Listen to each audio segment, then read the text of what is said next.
PMDG has finally released the 737 for Microsoft Flight Simulator, and it has the entire sim world abuzz. But should you get it? Well, there's a lot of positive reviews out there. In fact, every single person that I've seen fly it and maybe even talked to on YouTube here has said that they absolutely love the PMDG 737. So today's video is not about, this is a bad airplane or something you shouldn't buy because it's flawed in any way. But there might be a really good reason you might want to hold off on buying it, at least for right now. And certainly when you're spending money on a payware aircraft, especially of this quality, there's a price tag that comes with it. So when you're making that kind of an investment, there might be a good reason to hold off from buying it. Again, not because it's a bad product, but because there's other reasons that might make you think twice about it. So today I wanted to talk about them.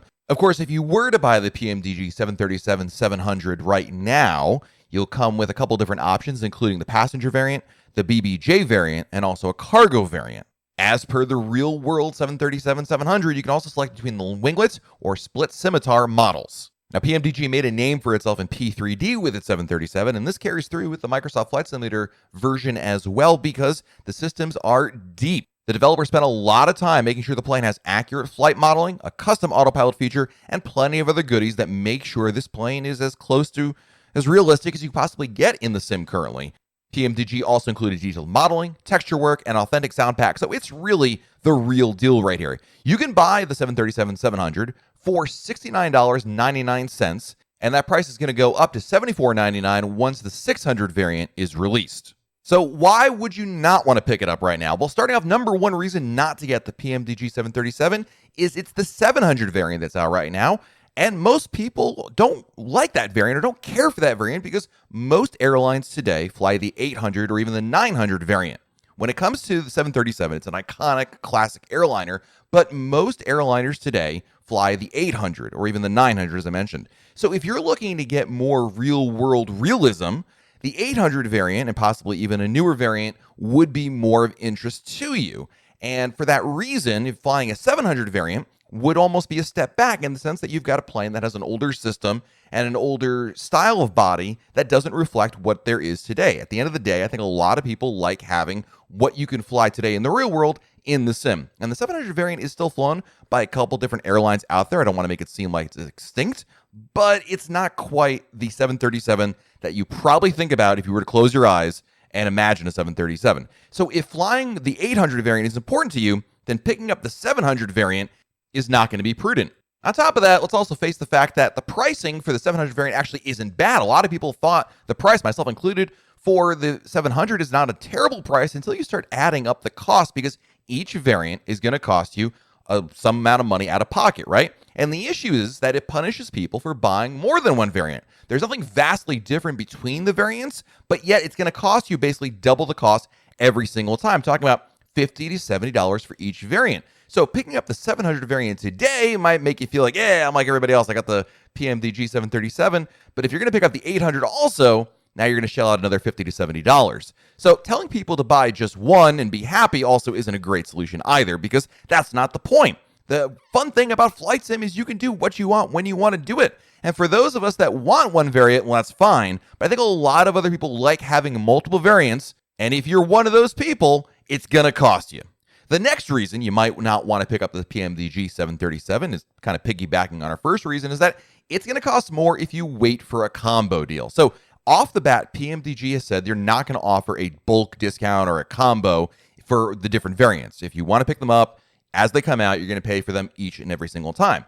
So if it's more important to you to have all those variants, then you probably want to wait for a combo to come out because, of course, having that combination package would allow you to save a lot of money. Now, you're going to trade cost savings for time because who knows when that might come out. In fact, it probably is not going to come out until at least sometime next year, if not beyond then. PMDG has said that the pricing for all of this has been released so far for individual variants, but a combo will be out later on. And if you're used to the P3D world in which you buy the PMDG 737 and it comes with all those variants together in a combo deal, it's a much better overall price. But of course, that means sitting on the sidelines for a little bit longer. So I guess it's a question of what's important to you. Also, if you're on Xbox, well, you really don't have a choice. You're not picking up the 737. PMDG has not released any sort of information if it's or when it's coming to the Xbox as an available option there. So obviously, if you game on the Xbox, more power to you, but you're not getting the 737. And quite frankly, I don't think there's really a reason that you're going to be able to pick it up. And lastly, this is more food for thought. I'm not saying this is a reason not to get it, but again, this is more like open up your wallet and look at it and then hear this next reason. And that is maybe you want to wait for the Phoenix A320. Now, I'm all for the latest and greatest. And right now, the PMDG 737 is the hottest airplane on the market because everybody wants it. It's high fidelity. It's wonderful.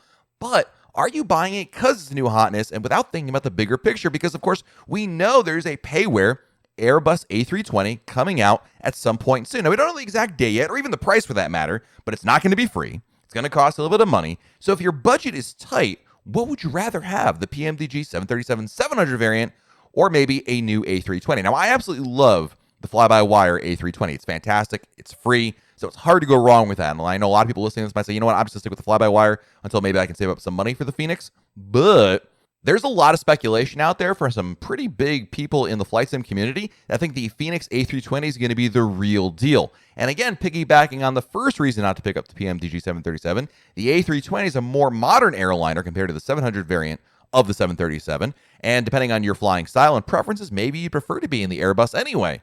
So that's a consideration, especially, again, if you're on a budget. Now, of course, if you can buy every single variant out there and money's on object for you, more power to you. That's awesome.